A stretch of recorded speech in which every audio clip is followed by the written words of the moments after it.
Kami punya kewajiban moral untuk mengatakan ya bahwa kami juga punya yang namanya tanggung jawab sejarah, bahwa Jokowi dan keluarganya, dalam hal ini anak dan mantunya, masuk dalam dunia politik melalui PDI Perjuangan.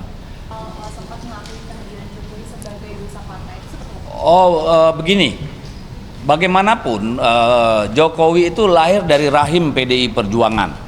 Sejak dia menjejakkan kaki di dunia politik, menjadi wali kota Solo 2 periode, 1 periode meskipun tidak penuh menjadi gubernur DKI Jakarta, lalu menjadi presiden 10 tahun.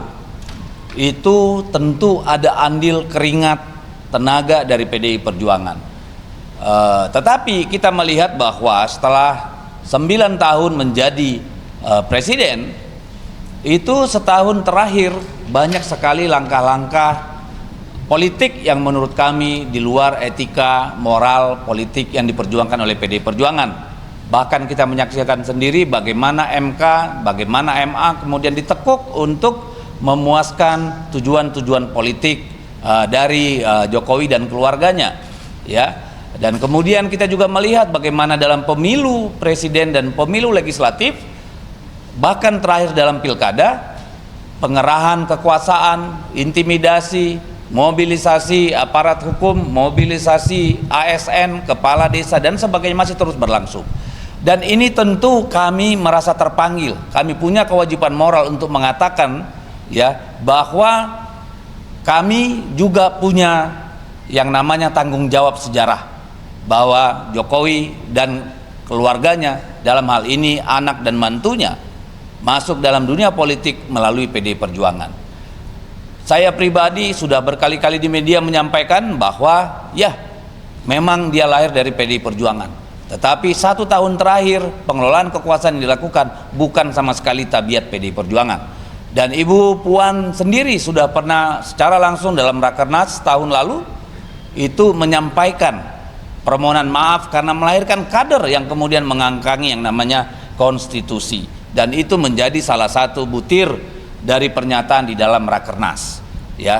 Tetapi berkali-kali juga saya katakan, jangankan kami PDI Perjuangan, mungkin malaikat pun tertipu dengan kelakuan 1 tahun terakhir. Saya kira ini final, saya nggak mau lagi menyebut-nyebut nama itu, dan kami sudah secara partai maupun pribadi menyampaikan bahwa kami ya sebagai institusi politik yang melahirkan seorang politisi ya yang dibesarkan, digembleng, tapi kemudian berbeda, keluar dari koridor nilai-nilai yang disepakati di dalam PDI Perjuangan. Itu konteksnya. Saya kira itu aja. Makasih. Pernyataan Pak Jokowi kemarin setelah dipecat, sepenggal kalimat soal biar waktu yang membuktikan, itu ya, ancaman bukan ditangkap oleh PDI. Kami menangkapnya begini, kalau biar waktu yang membuktikan, waktu sudah membuktikan beliau bukan orang yang loyal terhadap prinsip, nilai, etika dan moral, bahkan terhadap konstitusi.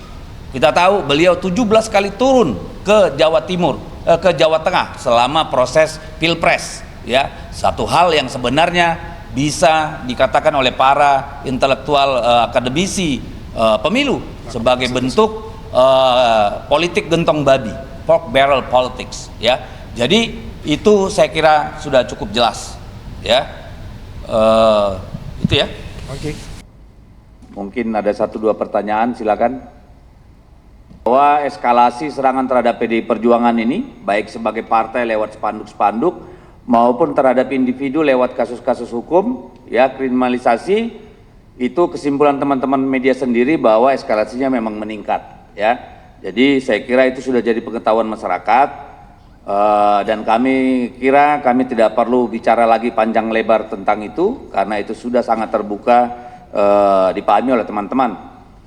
Kalau kita lihat memang misalnya naiknya lagi kasus HM yang bolak-balik diangkat dan dijadikan amunisi untuk menyerang PDI Perjuangan. Dari situ kita bisa menyimak siapa yang ada di belakangnya karena kami tidak melihat progres, ya. Jadi itu sudah jelas. Kemudian kita juga melihat bahwa serangan ini tadi seperti disampaikan, pertanyaan tadi sudah beruntun nih, dari Mas Andi Wijayanto kepada Sekjen, kepada Pak Lauli, kepada saya. Nanti mungkin besok Bung Roni, setelah itu mungkin Bung Adian, ya. Setelah itu entah siapa lagi dari PDI Perjuangan. Ini saya kira kami siap hadapi. Dan 1.000.000% kami percaya ini digerakkan oleh mereka yang punya kekuasaan. Kami tahu dan kami punya bukti-buktinya. Tapi kalau Anda mau tahu siapa yang bermain, silakan tanya sama yang melapor itu. Contohnya, silakan tanya kepada akun Partai Sokmed, silakan tanya kepada akun Intel Imut, gitu ya. Siapa yang menggerakkan mereka semua, dan kami akan hadapi, ya. Karena kami tidak akan berani berdiri di sini kalau kami punya beban apapun, ya. Itu clear.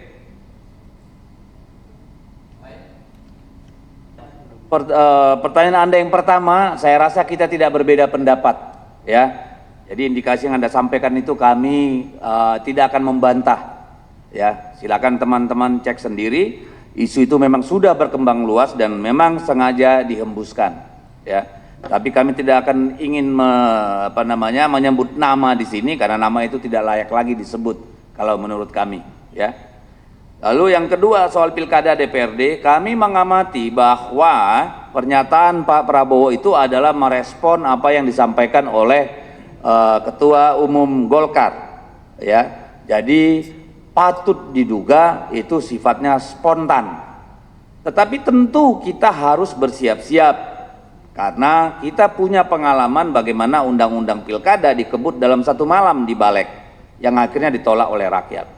Kalau melihat konfigurasi parlemen, maka tidak ada kekuatan PDI Perjuangan untuk melawan 84% versus 16%. Tapi kami percaya rakyat akan bergerak ketika kedaulatan mereka, freedom of choice dalam pemilu itu coba direnggut dari tangan mereka. Sikap kami, kedaulatan rakyat harus dipertahankan. Iya, saya Niko dari Harian Kompas, Mas.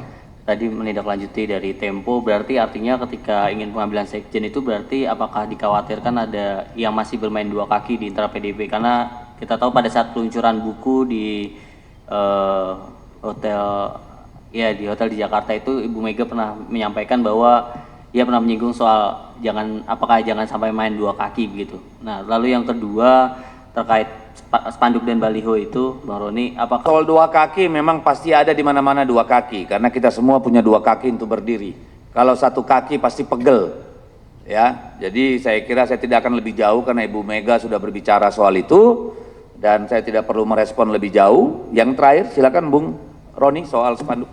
Iya, sebelumnya kami PDI Perjuangan sudah melaporkan kepada Polda Metro Jaya kaitannya dengan dugaan adanya gugatan terhadap DPP PDI Perjuangan. Kami melaporkan kepada orang yang ikut menggerakkan, tapi sampai saat ini laporan kami belum mendapatkan progres dari kepolisian. Kemudian dalam beberapa hari ini kita lihat bahwa adanya spanduk-spanduk yang bertebaran. Kami juga ikut aktif patroli dari Satgas Cakra Buana, PDI Perjuangan DKI Jakarta ikut juga aktif patroli sehingga ikut mengamati. Dalam hal ini juga kami mencoba untuk melaporkan kepada kepolisian. Kami meminta agar kepolisian juga proaktif dan juga mengusut siapa dalang di balik pemasangan spanduk-spanduk provokatif yang menyerang PDI Perjuangan. Karena spanduk-spanduk ini berada di jalan protokoler yang ada di Jakarta. Sehingga kami melihat bahwa sebenarnya kepolisian sanggup untuk menelusuri siapa aktor dari pemasangan spanduk provokatif yang menyerang PDI Perjuangan. Kami menyerahkan penuh kepada kepolisian dan kami percaya bahwa kami masih berada di Indonesia, negara hukum, tentunya polisi dapat bersikap adil dan dapat segera bertindak. Terima kasih.